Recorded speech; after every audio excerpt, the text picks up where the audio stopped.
It started as a tiny inconvenience, barely noticeable at first.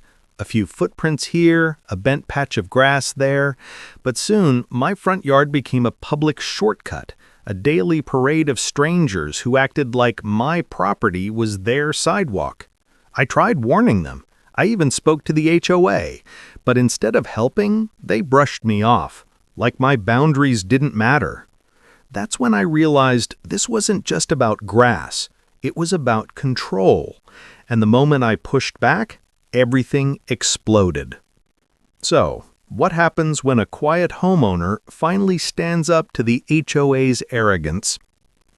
For years, my home sat quietly on a peaceful corner lot, a small, well-kept house with a wide front lawn that sloped gently toward the street. It wasn't fancy, but it was mine. I'd spent countless weekends planting flowers, trimming hedges, and making the yard a little sanctuary away from the world. Every morning, I'd sip coffee on the porch and watch neighbors walk their dogs, kids ride bikes, and the sun creep across the freshly cut grass. It felt safe, predictable, like the kind of neighborhood where everyone respected each other's space. The community itself was picture perfect.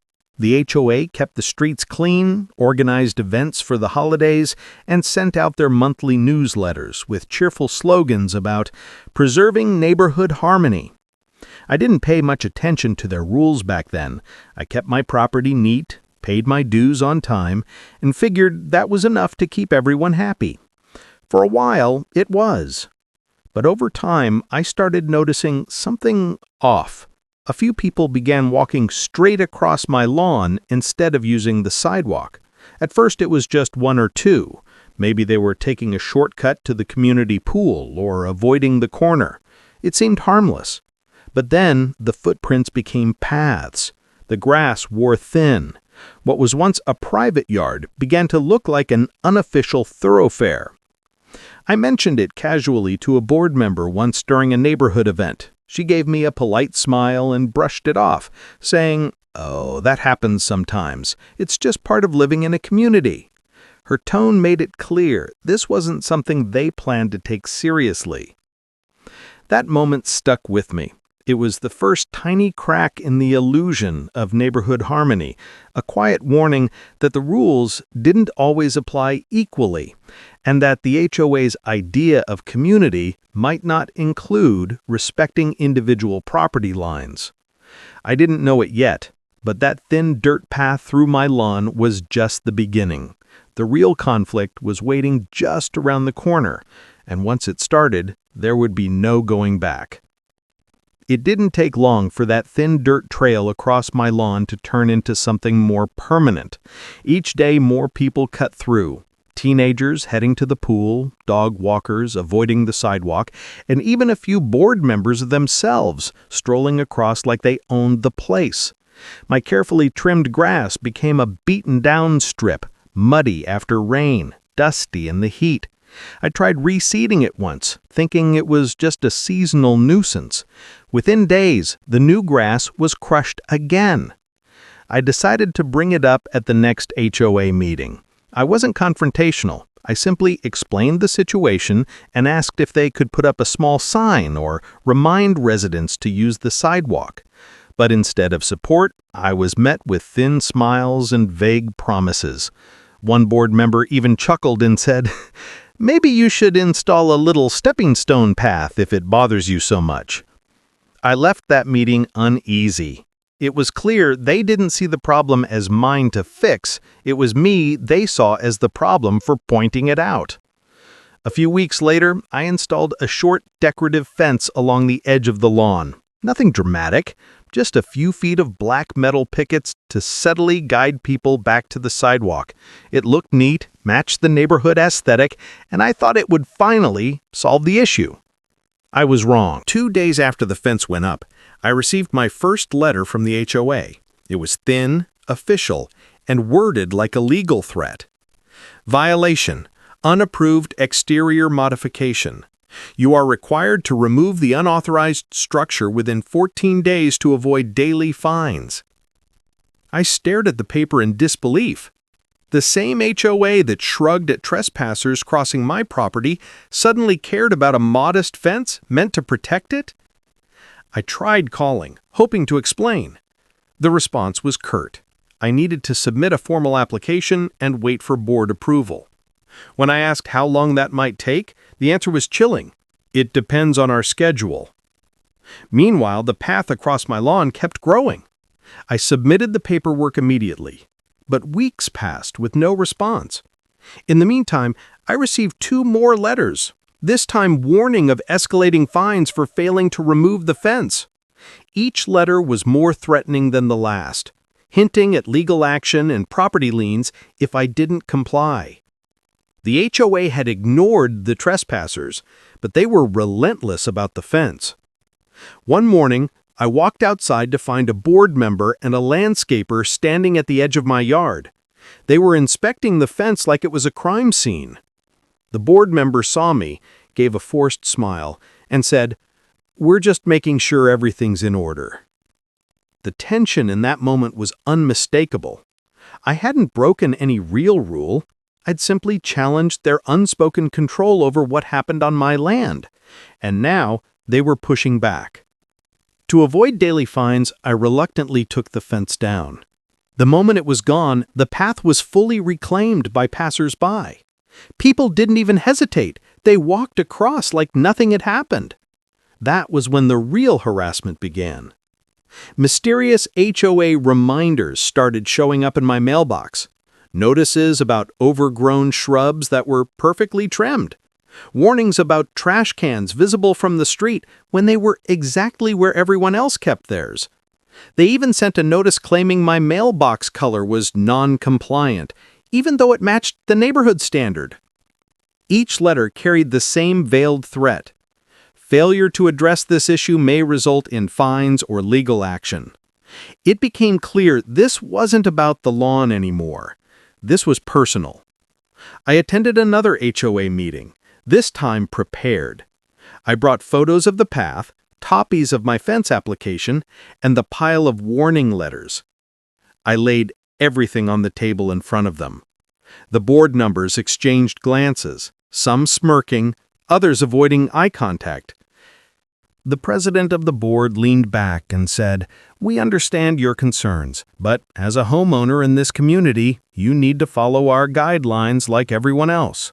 Perhaps if you were more cooperative, these issues wouldn't escalate."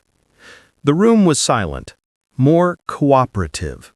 That was their way of saying, fall in line, stop complaining, and accept what we decide. After that meeting, things only got worse. Someone started leaving muddy footprints deliberately close to my porch. One morning, I found a broken sprinkler head right along the path, snapped clean off. Another day, a small garden light I'd installed was mysteriously smashed. It was never overt enough to prove anything, but it felt coordinated, like a slow tightening of pressure. The HOA began issuing fines for failure to maintain property standards, citing the trampled lawn as an example. The irony was infuriating. They fined me for damage caused by the very people they refused to stop. I spent hours researching HOA bylaws, property rights, and easements. I discovered something that made my blood run cold. My lawn wasn't part of any public easement. The HOA had no legal authority to let anyone use it as a path. They simply didn't care. That realization changed everything. This wasn't a misunderstanding. This was power. I started documenting everything. Photos, dates, letters, even the footprints. I kept meticulous records. If they were going to push me, I was going to push back. But before I could act, the HOA made their boldest move yet. One morning, I walked outside to find orange spray paint marks running across the edge of my lawn. Stakes had been driven into the ground, marking a straight line through the center of the path. It looked like preparation for construction. I checked my mailbox. There it was. A notice stating that the HOA had approved plans for a community walkway to improve pedestrian convenience. And the proposed walkway? It cut directly through my front yard. They hadn't asked, they hadn't negotiated, they had simply decided that my property was theirs to reshape. My hands shook as I read the notice. This was no longer about trespassing. It was an invasion. And that's when something inside me snapped. The passive approach hadn't worked. Appealing to reason hadn't worked.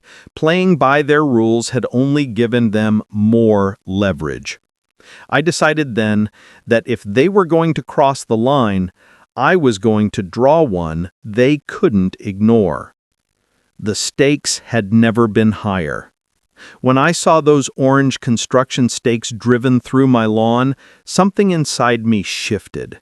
The HOA wasn't just ignoring my boundaries anymore. They were preparing to physically erase them. For weeks, I'd tried to play by their rules. I filed applications, attended meetings, and followed their procedures. But those stakes told me everything I needed to know. They were never going to listen. They wanted control, not cooperation. I spent that night at my kitchen table, surrounded by stacks of letters, photos, and a copy of the community bylaws. My fingers traced every line of legal jargon until, buried deep within a dense paragraph, I found the weapon I needed. It was a single sentence about easements and common areas. According to the HOA's own documents, any alteration to private property, especially structural modifications like a walkway, required not just board approval, but written consent from the property owner. And I hadn't given them anything. The next morning, I called a property attorney. It wasn't cheap, but after a single consultation, I had what I needed: a cease and desist letter drafted on firm letterhead, citing the bylaws, local property law, and the consequences of unauthorized construction on private land. It wasn't just a threat, it was a legal trap waiting for them to step into it. But I didn't send it right away. I wanted them to commit. The HOA scheduled a community improvement meeting to announce their new walkway project. The entire neighborhood was invited. They clearly expected to present their plans like heroes, boasting about their vision for connectivity and modernizing pedestrian routes. I decided that would be the moment. The meeting took place in the community clubhouse, a bright, echoing room lined with folding chairs and a cheap podium at the front. The board members sat together like a panel, papers stacked neatly before them. Neighbors chatted casually, unaware of the storm brewing beneath the polite atmosphere. The board president took the podium first, wearing that practiced smile I'd grown to despise. "Thank you all for coming," she began. "We're excited to share some improvements that will make our neighborhood safer and more connected. After careful planning, the board has approved a new pedestrian walkway that will create a direct path to the pool and common areas. Construction is scheduled to begin next week." She gestured toward a large poster board at the front of the room. My stomach turned as I saw it. A clean, printed diagram with a bold red line cutting straight through my yard. The crowd murmured approvingly. Someone even clapped. I stood up slowly. The room quieted as I made my way to the front, the cease and desist letter tucked under my arm like a loaded weapon. When I reached the podium, the president gave me that thin, patronizing smile. "Yes?" she asked. "I have a question," I said, loud enough for everyone to hear. "Did anyone ask the property owner's permission for this walkway?" She blinked. "Well, this is a board-approved project. It's for the good of the community."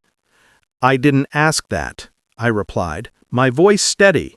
"I asked if anyone got my permission, because this walkway cuts through my property. And according to your own bylaws, page 47, section 3, you need written consent from the homeowner. You don't have it." A ripple of whispers spread through the room. The president's smile faltered. "I'm sure there's been some misunderstanding." "No misunderstanding," I shot back, pulling the letter from my folder. "This is a legal cease and desist notice. If any construction equipment touches my property, if a single shovel hits the dirt, I will pursue immediate legal action, and not just against the HOA, but against each board member personally for authorizing illegal work on private land." I handed the letter to her. She didn't take it. The room was silent now, every neighbor watching, eyes wide. Another board member tried to interject. "This is a community project. You can't just hold up progress because you don't like foot traffic." I turned to face him. "This isn't about foot traffic. This is about trespassing. It's about the board ignoring legal property lines and bullying homeowners into compliance. You sent me fines for damaged grass caused by strangers you refused to stop. You forced me to remove a fence that was well within guidelines. And now you want to build a sidewalk through land that doesn't belong to you. Tell me, what part of that is legal?" The room buzzed now. A few neighbors shifted uncomfortably. Others looked at the board members with suspicion they hadn't before. The president finally took the letter, her hand trembling slightly. "We'll have our legal team review this," she said, her voice quieter. "I'd advise you to do that," I replied, "because as of this moment, you are officially on notice. Any unauthorized construction will result in immediate litigation." Then I did something I hadn't planned but couldn't resist. I pulled out a large aerial photo of my property, one that I'd had printed at a local copy shop, and held it up for everyone to see. On it, I'd highlighted the property boundaries in bright red, the proposed walkway line cut right through the middle. "This," I said, pointing to the red outline, "is my land, not community land, not common area, mine. And no matter how many meetings you hold, how many letters you send, or how many rules you invent, that doesn't change." The room erupted, not in applause, but in conversation. People were whispering, questioning, exchanging glances. The board had lost control of the narrative. The president tried to regain order, but the momentum had shifted. One neighbor raised their hand and asked, "Wait, did the board really not check property lines before approving this?" Another asked, "Are our dues being used for a walkway that might not even be legal?" The board looked cornered. For the first time, they weren't the ones dictating the terms. They were on the defensive. The president cleared her throat. "We're going to table this discussion until we can consult with our legal team," she announced abruptly. "Meeting adjourned." But the damage was done. The crowd slowly dispersed, some stopping to pat me on the back, others shaking their heads in disbelief at the board's oversight. I watched the president gather her papers quickly, avoiding eye contact as she slipped out the side door. The next day, the orange stakes were gone. The spray paint had been washed away, and in my mailbox sat a short, cold letter from the HOA. "The proposed walkway project has been suspended pending further review." I stared at it for a long time, the weight of weeks of frustration finally lifting from my chest. But this wasn't over. Not yet. I'd delivered a blow, but I knew the HOA wouldn't forget being humiliated so publicly. They'd either back off for good or come back with something bigger. Either way, I wasn't the quiet homeowner anymore. In the days following the public showdown, the atmosphere in the neighborhood shifted. It was subtle at first. Quieter board members avoiding eye contact during walks, fewer casual glances across my yard, but it was there. For the first time since the conflict began, it felt like the HOA had been forced to stop and look at themselves, even if they didn't like what they saw. The orange stakes were gone, the walkway project suspended indefinitely, and the threatening letters about my lawn stopped almost overnight. It was as if pulling that single legal thread during the meeting had unraveled their carefully maintained facade of authority. They weren't used to being challenged, they were used to compliance. Quiet, unquestioning obedience from homeowners who either didn't know their rights or were too intimidated to fight back. But I wasn't intimidated anymore. A few days later, an official letter arrived. This time, it wasn't the usual threatening tone. It was cautious, formal. The HOA board would like to inform you that the proposed walkway project has been withdrawn pending further community discussion and legal review. We regret any misunderstandings and will be revisiting our approval procedures to ensure compliance with all property guidelines moving forward. It wasn't exactly an apology, but in HOA language, it was the closest I was going to get.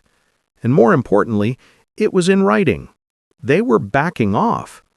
For the first time in months, I walked out onto my lawn without scanning for new spray paint, trampled patches, or another letter stuck to my door. The path had already started to fade.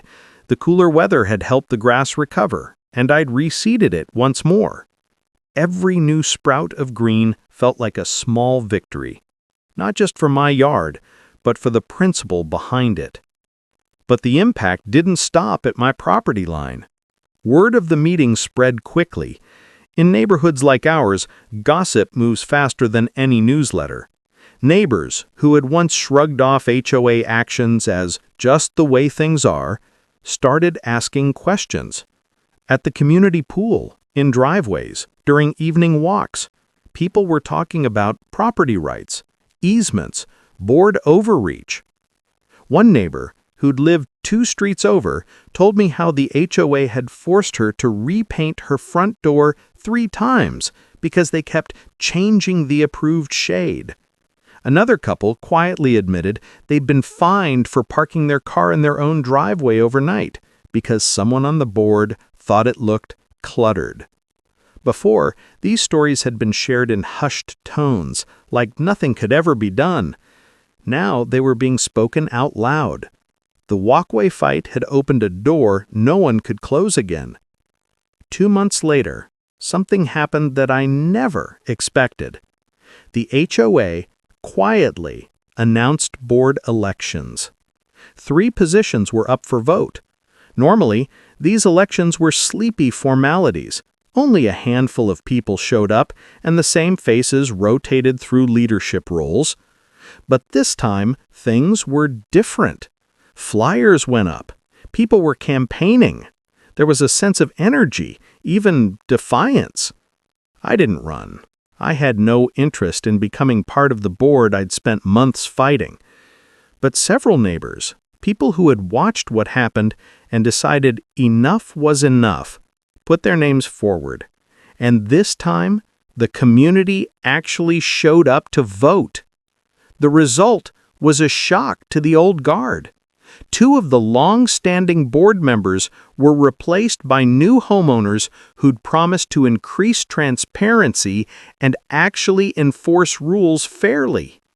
The president managed to keep her position, but the power dynamics had shifted. She no longer had a silent, obedient board to rubber stamp her decisions. After the new board members took their seats, the HOA's tone changed. Meetings became more open. Notices were written in plain language rather than veiled legal threats. And one of the first official actions they took, implementing a clear property modification review process, one that required homeowner consent and documented approval for any community projects affecting private land. It wasn't a revolution, but it was real, tangible change. As for me, the HOA never bothered me about the lawn again. In fact, they didn't bother me at all. The trespassers had found alternative routes. People learned to walk around the property, not through it. The path disappeared entirely by spring, replaced by a thick green carpet of grass, just the way it had been before all this started. Sometimes, I'd catch myself looking at that spot and remembering the months of tension, the letters, the meetings, the moment I stood at that podium. It amazed me how a single strip of grass could expose so much about power, control, and what happens when you push back. But it wasn't all quiet. There were whispers, of course. The old president didn't look at me the same way anymore. A few bored loyalists gave me tight smiles when they passed by. I could tell some of them saw me as the troublemaker. And maybe I was. But troublemaker or not, I'd forced them to follow their own rules. I'd taken back what was mine. More importantly, something had changed inside me. Before all this, I was the kind of homeowner who assumed the HOA was untouchable. I thought their letters were final, their decisions absolute. I thought compliance was the only way to keep the peace. But this fight taught me something powerful. HOAs rely on silence. They rely on homeowners not knowing their rights, not questioning authority, not pushing back. The moment you shine a light on their overreach, the illusion of control starts to crumble. The impact reached beyond my neighborhood. The story spread online, first in local forums, then in HOA-focused discussion groups. I shared the legal documents, the bylaws, the timeline of events. People messaged me from other communities, asking how I'd done it, how they could stand up to their boards. And I realized my fight wasn't unique. It was part of something much bigger. A pattern of petty control and quiet resistance happening in neighborhoods everywhere. That realization was the most satisfying part of all. It wasn't just about protecting a lawn. It was about reclaiming a voice. Months later, as I sat on my porch sipping coffee, I watched kids ride bikes down the street, not across my grass, but on the sidewalk where they belonged. The sun rose over the house, casting a warm glow on the lawn. It felt peaceful again, but this time the peace wasn't fragile. It was earned. The HOA still existed, rules still existed, but now so did a healthy dose of accountability. They knew there was someone in the neighborhood who wouldn't fold under pressure, who would read the fine print and fight back if necessary. And that presence alone was enough to keep them cautious. Sometimes, all it takes is one person to push back to remind an entire system where the real boundaries are.